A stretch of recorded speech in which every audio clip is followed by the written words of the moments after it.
ஒரு அழகான காடு. அங்கே மரங்களும் செடி கொடிகளும் ரொம்ப செழிப்பா வளர்ந்திருக்கு.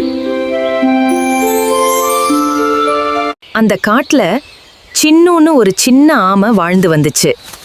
சின்னுவுக்கு மத்தவங்கள மாதிரி வேகமா ஓடணும்னு ரொம்ப ஆசை.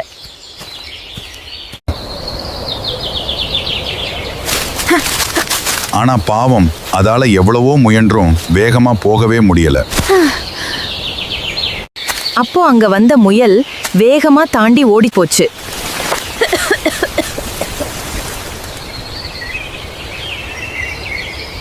மானும் ரொம்ப அழகா துள்ளி குதிச்சு சின்னுவ கடந்து போச்சு. ஏய் சின்னு, நீ என்ன இன்னைக்கு அடுத்த மரத்தை கூட தொடமாட்ட போல இருக்கு. மற்ற மிருகங்கள் கிண்டல் பண்ணதை கேட்டு சின்னு ரொம்ப மனசு உடைஞ்சு ஒரு மரத்தடியில உட்கார்ந்துடுச்சு.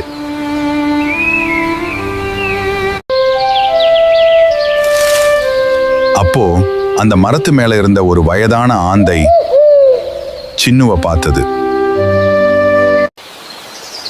என்ன சின்னு, ஏன் இப்படி சோகமா உட்கார்ந்திருக்க?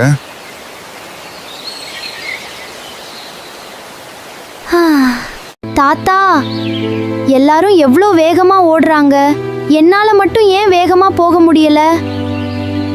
நான் எதுக்குமே லாயக்கு இல்லையா? அப்படி சொல்லாதே சின்னு. இயற்கை ஒவ்வொருத்தருக்கும் ஒரு தனி திறமைய கொடுத்திருக்கு. முயலால வேகமா ஓட முடியும். ஆனா உன்கிட்ட இருக்கிற இந்த கெட்டியான ஓடு போல பாதுகாப்பான வீட்டை அதால உருவாக்க முடியுமா?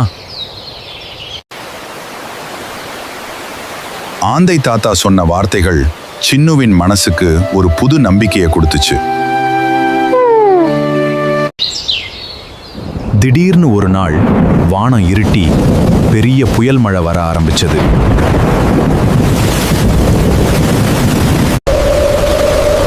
காத்து பலமா அடிச்சதுல மரக்கிளைகள்லாம் முறிஞ்சு விழ ஆரம்பிச்சது.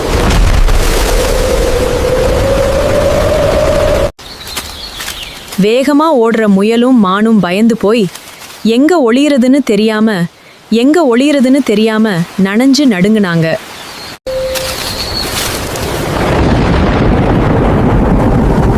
வானத்துல மின்னல் வெட்டி எங்க பார்த்தாலும் ஒரே ஆபத்தா இருந்துச்சு.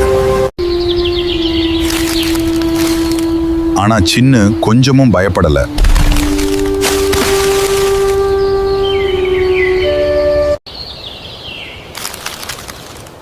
டக்குன்னு தன்னோட தலை, கை, கால்களை தன்னோட கெட்டியான ஓட்டுக்குள்ள இழுத்துக்கிடுச்சு.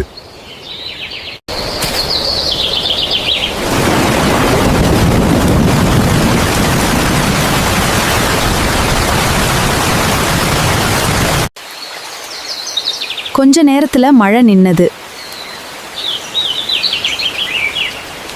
சூரியன் பிரகாசமா வெளிவந்தது. முயலும் மானும் சேரும் சகதியுமா குளிரால நடுங்கிக்கிட்டே வெளியே வந்தாங்க.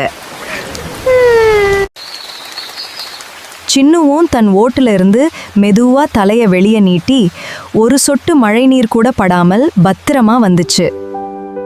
அதை பார்த்த முயல், எங்களை மன்னிச்சிடு சின்னு, உன் பலம் எங்களுக்கு இப்ப புரியுதுன்னு ஒப்புக்குச்சு. நாமளும் நம்ம யாரோடவும் ஒப்பிடக்கூடாது. நமக்குன்னு இருக்கிற தனித்துவமான திறமையை உணர்ந்து வாழணும்.